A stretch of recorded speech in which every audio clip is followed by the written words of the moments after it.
బేరీ news ముందుగా headlines. All time కష్టానికి రూపాయి ట్రంప్ ఎఫెక్ట్. చంద్రబాబుపై జగన్ ఫైర్. స్టూడెంట్ ఇంటి తలుపు కొట్టిన కలెక్టర్ 5,000 ఇచ్చి పరిచయం చేసుకున్నాడు. కొత్త రేషన్ కార్డుల జారీలో బిగ్ ట్విస్ట్. అలాంటి వారికి కార్డులు కట్. ఉభయ గోదావరి జిల్లాల ఎమ్మెల్సీ పట్టభద్రుల కూటమి అభ్యర్థి పేరాబత్తుల రాజశేఖర్ గెలిపే లక్ష్యంగా ప్రతి ఒక్కరూ కృషి చేయాలని జగ్గంపేట శాసనసభ్యులు TTD board member Jyothula Nehru పిలుపునిచ్చారు. గురువారం జగ్గంపేట రాజమండ్రి రోడ్లో గల పరిణయ ఫంక్షన్ హాల్లో కాకినాడ జిల్లా టీడీపీ అధ్యక్షులు జ్యోతుల నవీన్ అధ్యక్షతన పట్టభద్రుల ఎమ్మెల్సీ ఓటర్ల ఆత్మీయ సమావేశం నిర్వహించారు. జగ్గంపేట నియోజకవర్గం ఎన్నికల పరిశీలకులు పెందుర్తి మాజీ ఎమ్మెల్యే గండి బాబ్జీ ఉభయ గోదావరి జిల్లాల పట్టభద్రుల ఎమ్మెల్సీ పేరాబత్తుల రాజశేఖర్, జగ్గంపేట నియోజకవర్గ జనసేన బీజేపీ ఇన్ఛార్జీలు తుమ్మలపల్లి రమేష్, దాట్ల కృష్ణవర్మ హాజరయ్యారు. ఈ సందర్భంగా ఎమ్మెల్యే జ్యోతుల నెహ్రూ మాట్లాడుతూ నిబద్ధతకు మారుపేరుగా పార్టీకి విశేష సేవలు అందించిన విద్యావంతుడు ఎమ్మెల్సీ కూటమి అభ్యర్థి రాజశేఖర్ ను అత్యధిక మెజార్టీతో గెలిపించేందుకు గ్రామాన ఓటర్లతో విస్తృత ప్రచారం కల్పించాలన్నారు.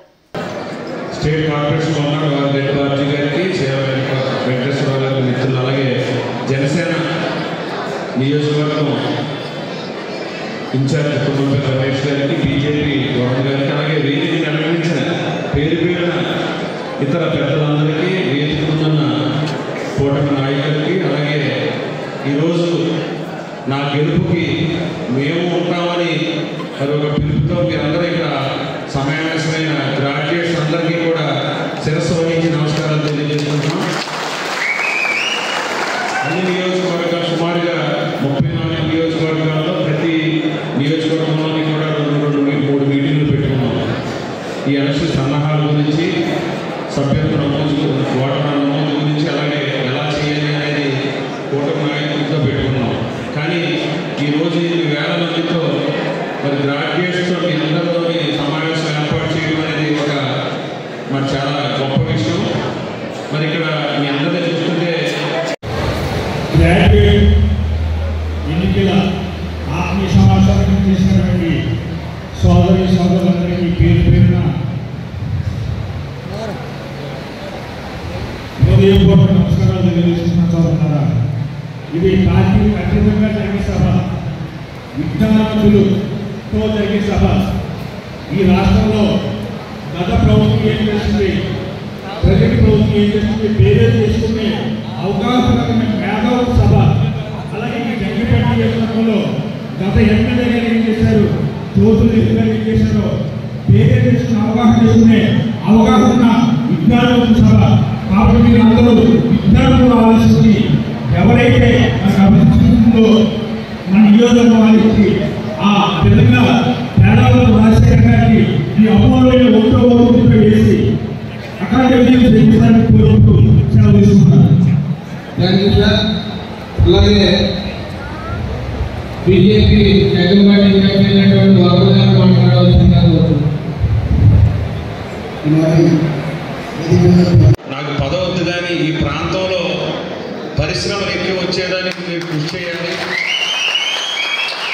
దానికి ఇక్కడ ఏ విధమైన సహాయ సహకారాలు మేము అందిస్తాం, వారికి ఏ అడ్డంకులు లేకుండా మేము ప్రోత్సహించామని మరి ఆయన అడగటం, ఈ ప్రాంతం మీద ఆయనకి ఎంతో మరి పదవి కంటే ముఖ్యం, ఈ ప్రాంతం అభివృద్ధి ముఖ్యమని మరి చెప్పిన గొప్ప వ్యక్తి మన నవీన్ గారు. ఇవన్నీ విషయాలు ఎందుకంటే ఆ రోజు నేను స్వయంగా ఉన్నాను అక్కడ. నేను పదవి గురించి మీ దగ్గరికి రాను, ఇవ్వచ్చు రావచ్చు, ప్రజల్లోంచి వస్తాను అవసరమైతే తప్ప ఏదైతే అవ్వచ్చు, నా ప్రాంతం అభివృద్ధి చెందాలని మరి గొప్ప సంకల్పంతో ఉన్న మన యువ నాయకులు మరి మీ అందరికీ ఈ సందర్భంగా తెలియజేయాలి. అదేవిధంగా 2-3 విషయాలు చెప్పి ముగిస్తాం. ఎందుకంటే మనం చదువుకున్న చదువుకి మనకి న్యాయం జరగాలి, ఉద్యోగం రావాలి.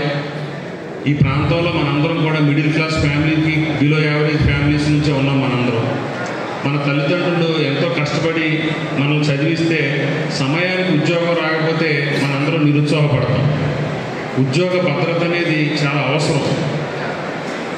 మరి కూటమి ప్రభుత్వం ఎన్డీఏ ఏర్పడినప్పుడు మన మేనిఫెస్టోలో కూడా పెట్టడం జరిగింది. నిరుద్యోగ యువతకి 20 లక్షల ఉద్యోగాలు కల్పిస్తామనేది కూడా మన మాట ఇవ్వడం జరిగింది. మరి ఆ క్రమంలోనే 7 నెలల కాలంలో చూసుకున్నట్లయితే లక్షలాది కోట్లు పెట్టుబడులు. నిజామాబాద్ జిల్లా వ్యభిచారంపై ఉక్కుపాదం టాస్క్ ఫోర్స్.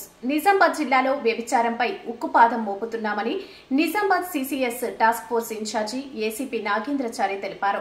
ఈ సందర్భంగా ఆయన మాట్లాడుతూ ఇప్పటివరకు చాలా ప్రాంతాలలో వ్యభిచార గృహాలపై దాడులు చేసినట్లు వెల్లడించారు. కానీ కొందరు నిర్వాహకులు అమాయక మహిళలను టార్గెట్ చేస్తూ వారికి డబ్బులు ఆశ చూపి వ్యభిచారం అనే ఊబిలోకి దింపుతున్నారని వారి పట్ల జాగ్రత్తగా ఉండాలని సూచించారు.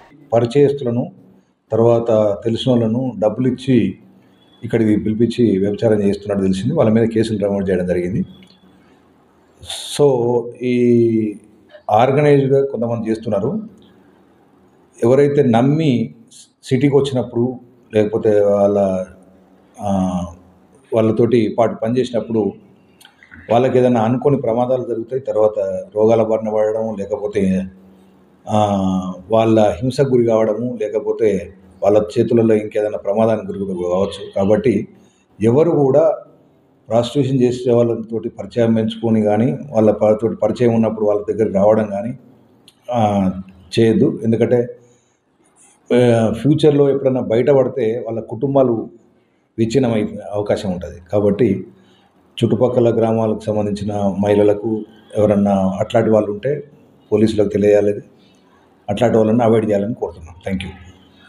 బీసీ, ఎస్సీ, ఎస్టీ, మైనార్టీ, బడుగు బలహీన వర్గాల అభివృద్ధి కాంగ్రెస్ పార్టీ ప్రభుత్వ ధ్యేయం. కాంగ్రెస్ పార్టీ ఓబీసీ సెల్ అధ్యక్షుడు G. Ravi Mudiraj, Congress party TPCC OBC విభాగం చైర్మన్ మరియు తెలంగాణ రాష్ట్ర బీసీ ఫైనాన్స్ కార్పొరేషన్ చైర్మన్ నూతి శ్రీకాంత్ గౌడ్ ఆదేశాల మేరకు ఈ రోజు సాయంత్రం మేడ్చల్ మల్కాజ్గిరి జిల్లా గుండ్ల పోచంపల్లి మున్సిపాలిటీలో మేడ్చల్ మల్కాజ్గిరి జిల్లా ఓబీసీ అధ్యక్షులు జి. రవి ముదిరాజ్ ఆధ్వర్యంలో లోక్సభ ప్రధాన ప్రతిపక్ష నాయకుడు రాహుల్ గాంధీ, తెలంగాణ సీఎం రేవంత్ రెడ్డి, టీపీసీసీ అధ్యక్షులు మహేష్ కుమార్ గౌడ్, బీసీ సంక్షేమ శాఖ మంత్రి పొన్నం ప్రభాకర్ గౌడ్, తెలంగాణ రాష్ట్ర బీసీ ఫైనాన్స్ కార్పొరేషన్ చైర్మన్ నూతి శ్రీకాంత్ గౌడ్ చిత్రపటానికి పాలాభిషేకం చేసి స్వీట్లు పంపిణీ చేసి బాణసంచాలు కాల్చి సంబరాలు నిర్వహించారు.